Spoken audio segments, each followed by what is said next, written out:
रेनू। जी sir. Renu, Hindi में बात करें? Yes sir, Hindi. तो रेनू, बिना अपने नाम को दोहराए, अपनी जाति या अपने समुदाय का कोई उल्लेख किए बिना अपना परिचय दीजिए। सर, मैंने स्कूलिंग अपनी केंद्रीय विद्यालय अलीगंज लखनऊ से कंप्लीट किया है और BTech mechanical engineering from Babu Banarasi Das National Institute of Mechanical Engineering complete किया है 2013 में।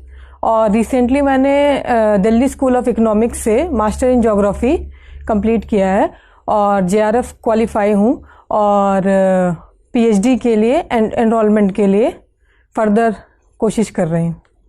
आप मैकेनिकल इंजीनियरिंग करके आई हैं और मास्टर्स आपने ज्योग्राफी में जी। जनरली मतलब मुझे खुशी हुई कुछ लोगों ने ऐसा किया, बट सामान्यतः ये एक ट्रेंड नहीं है। ये आपने इसलिए किया क्योंकि आपको अपने करियर को लेकर भयानक कंफ्यूजन है, या इसलिए किया कि आपको करियर को लेकर बहुत ज़्यादा क्लैरिटी है? सर, मैं इसे क्लैरिटी ही कहूँगी क्योंकि अगर क्लैरिटी, मैं मानता क्लैरिटी, अगर आप इस समय ये इंटरव्यू देने न आई होती जी, अगर आपका एकेडमिक आपको ये टर्न अपने व्यक्तित्व का पहचाना होता आपने और आप उस दिशा में जा रही होती तो खुशी होती, लेकिन आप इस परीक्षा को भी दे रही है जो बताता है कि ये क्लैरिटी नहीं है। सर, बीटेक मैकेनिकल इंजीनियरिंग करना एक जॉब सिक्योरिटी के लिए था, बट उसके बाद जब मैंने यूपीएससी की तैयारी की तो मुझे लगा कि मैं एक अपने पर्सनल लाइफ में भी एक बेस्ट कर सकती हूँ। ओवरऑल मैं जो लोगों के लिए जो ग्राउंड लेवल पे हूँ वो काम कर सकती हूँ डिफरेंट सेक्टर में। इसलिए आप सिविल की तरफ? जी सर। फिर आप मास्टर्स ज्योग्राफी की तरफ क्यों गई? सर, क्योंकि आपने जेआरएफ क्यों दिया? आप पीएचडी क्यों करने जा रही है? सर, क्योंकि ऑप्शनल मेरा ज्योग्राफी था तो मैं 3 साल लगभग प्रिपरेशन में दे चुकी थी।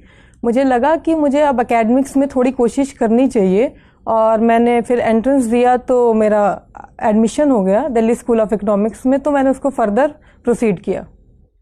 मुझे ये बताइए कि आपने तो थोड़ा बहुत इंजीनियरिंग की है तो वहाँ पर भी आपको सर्वेइंग करनी पड़ी होगी। जी सर, बिल्कुल। आपने मास्टर्स किया है, उस दौरान भी आपको सर्वेइंग करनी पड़ी होगी। क्या डिफरेंस होता है जब हम कार्टोग्राफी के लिए चेनिंग, रेंजिंग या सर्वेइंग करते हैं ज्योग्राफी में, और जब हम इंजीनियरिंग के लिए सर्वेइंग करते हैं? सर, बेसिकली जो मैकेनिकल इंजीनियरिंग और ज्योग्राफी में डिफरेंस था ये कि मैकेनिकल इंजीनियरिंग मशीनिंग पे हमें ज़्यादा ध्यान देना था, जहाँ हमारा physical as well as mental दोनों ही काफ़ी स्ट्रॉन्ग एक पर्सपेक्टिव निकाल के लाना था। वहीं यहाँ कार्टोग्राफी में हम कंप्यूटर डिज़ाइनिंग और कंप्यूटर रिलेटेड डेटा कलेक्शन और जो डेजर्टेशन में बात करें तो लोगों से रिसर्च के थ्रू हम काफ़ी इंटरेक्ट करते हैं, तो ये दो डिफरेंट था। वहाँ मशीन में था और यहाँ पे हमारा लोगों के बीच में इंटरेक्शन था। आपने विषय रखे हैं भूगोल और डिफेंस? जी सर। Defence study. मुझे बताइए, what is the concept of total war? संपूर्ण युद्ध क्या है?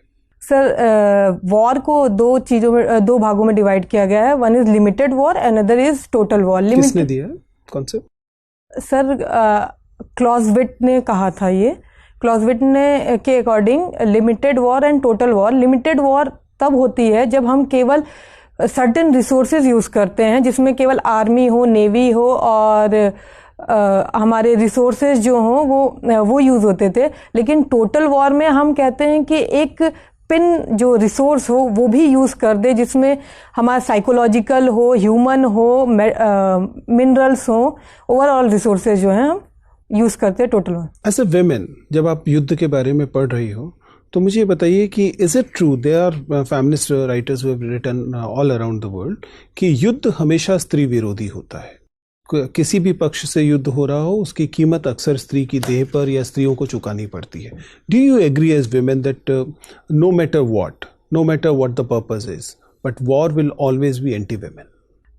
सर, जहाँ तक मैंने अभी तक देखा है या एक्सपीरियंस किया है और पढ़ा है, इससे मुझे ये पता चलता है कि वुमेन ने भी काफ़ी पार्टिसिपेशन किया है वॉर में। वुमेन के लिए एंटी तो हम नहीं कहेंगे वॉर, क्योंकि But there is no war recorded which has not resulted in rapes of women, of exploitation of women and use of women in so many ways.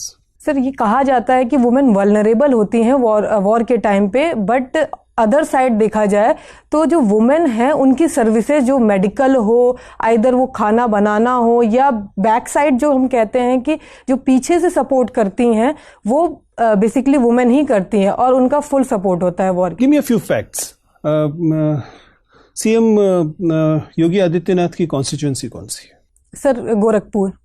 Vidhan Sabha constituency Gorakhpur है। Sorry, Gorakhpur sir. एक Lok Sabha constituency है। Okay sir, अभी तक तो गोरखपुर पता है मुझे। कितनी विधान परिषद सीटें हैं उत्तर प्रदेश में? Sir sorry, Vidhan Parishad is council. हाँ, legislative council. Council is 404। Okay, और विधानसभा? सॉरी, लेजिस्लेटिव असेंबली इज 404 और council is not sure sir. Not sure. मुझे बताइए कि राज्यसभा में कितने सदस्य उत्तर प्रदेश से आते हैं? 31 सर। और उत्तर प्रदेश की विमेन हेल्पलाइन का नंबर क्या है? 1091। और सीएम हेल्पलाइन का नंबर क्या है? नॉट, नो सॉरी सर, नहीं पता। चाइल्ड हेल्पलाइन का नंबर क्या है? नहीं पता। उत्तर प्रदेश में एम्बुलेंस का नंबर क्या है? 112। उत्तर प्रदेश में फायर का नंबर क्या है? Fire brigade 101। Thank you sir. Mechanical engineering किया है आपने? जी सर।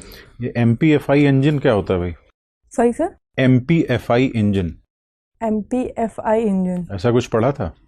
यस सर, ये एक इंजेक्शन पेट्रोल या डीजल के इंजेक्शन का मेथड है। क्लियर नहीं अभी मुझे। क्लियर नहीं। हाँ लैटिट्यूड को डिफाइन कीजिए।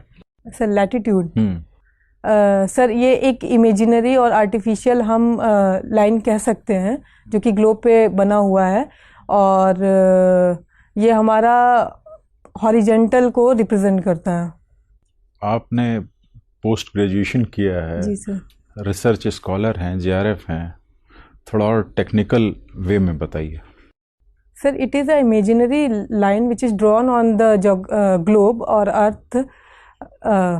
कुछ एंगल से इसका रिलेशन है कहीं पे? ये एंगुलर कुछ ऐसा रिलेशन है? हाँ सर, लैटिट्यूड जो हमारा इक्वेटर पे है वहाँ पे मैक्सिमम होता है, जब धीरे धीरे नीचे जाते हैं। चलिए, अच्छा प्राइमरी और सेकेंडरी वेव के बारे में बताइए।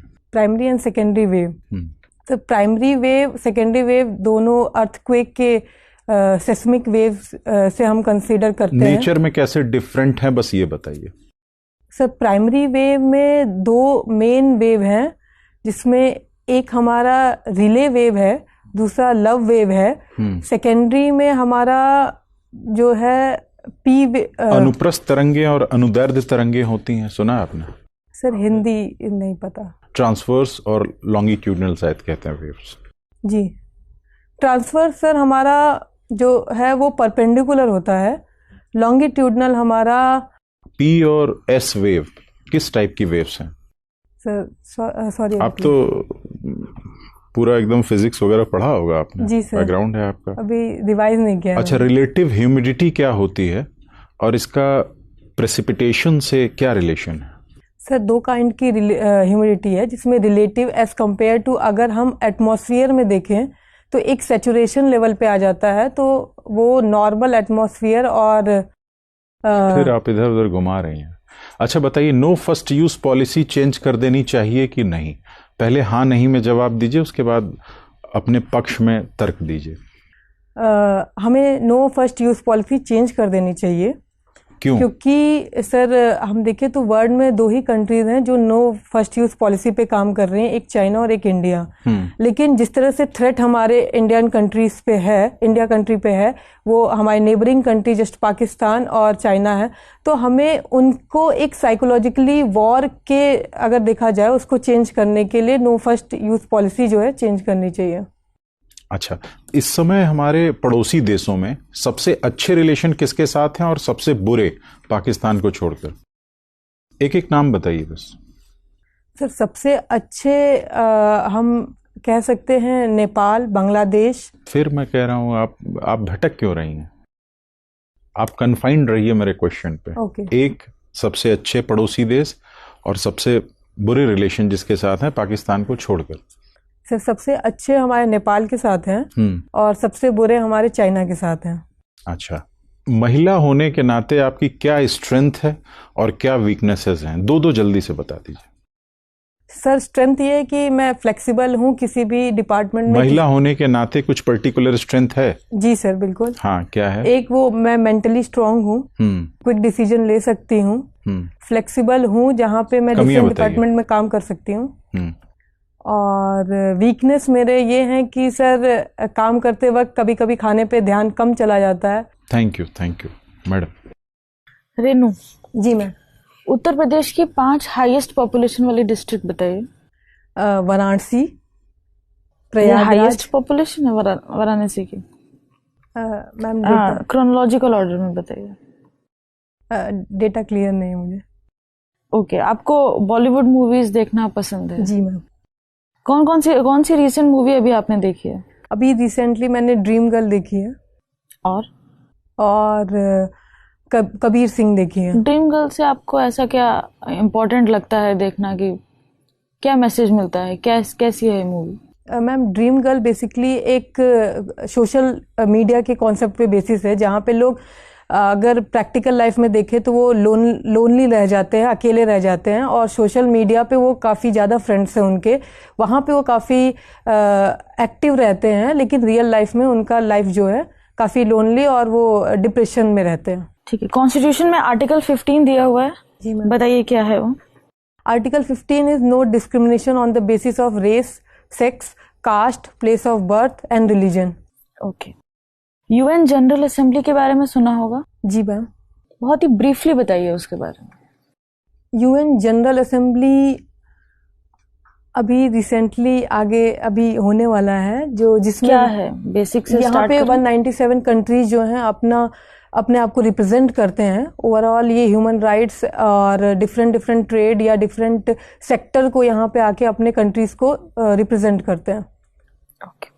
डिक्लेयर्ड फॉरेनर के बारे में जानती हैं? डिक्लेयर्ड फॉरेनर्स कौन होते हैं?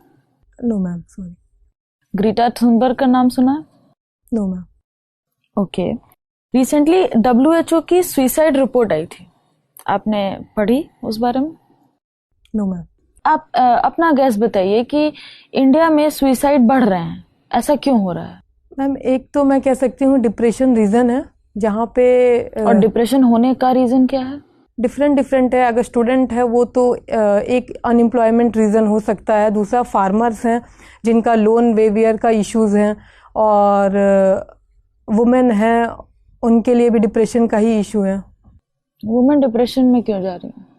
एक तो वो जो है हम कह सकते हैं जो डिफरेंट सेक्टर्स में कुछ करना चाह रही हूँ, या जो वो बेसिकली करना चाहती हैं अपनी लाइफ में वो नहीं कर रही हैं, तो जिनकी वजह से एक आइसोलेटेड प्लेस हो जाता है, उसके लिए हम कह सकते हैं। क्या हम कह सकते हैं कि साइमल्टेनियस इलेक्शन से अकाउंटेबिलिटी डिक्रीज होती है? नो मैम, ये कहना गलत होगा। ऐसा क्यों?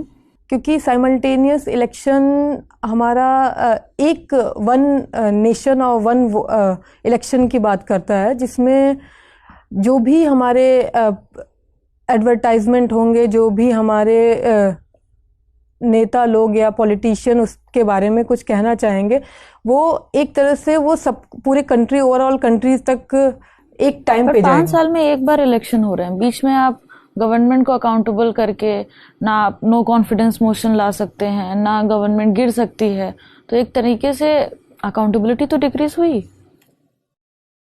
बट मैम उससे और भी फायदे हुए हैं, लेकिन अकाउंटेबिलिटी हम कह सकते हैं कि ये चलिए लखनऊ का 1857 के रिवोल्ट में कुछ कंट्रीब्यूशन बताइए। लखनऊ का 1857 में मैम बेगम हजरत महल जी का काफ़ी बड़ा रोल था, उन्होंने लखनऊ से रिप्रेजेंट किया था 1857 में। Okay, thank you. आप एक एसडीएम बनना चाहती हैं। कल्पना कीजिए कि आप एसडीएम हैं और आपका जो सब डिवीज़न है वहाँ से बहुत सारे व्हाट्सएप मैसेजेस आने शुरू होते हैं which declare that aliens are sighted in your subdivision. there are photographs and it's been circulated all around the district and maybe all around the nation. As a administrator of that place, what are going to be your priorities और आप किस क्रम में क्या कार्रवाई करेंगी? Sir, since it is a sir context fake news से related है. You are the administrator. You have to find.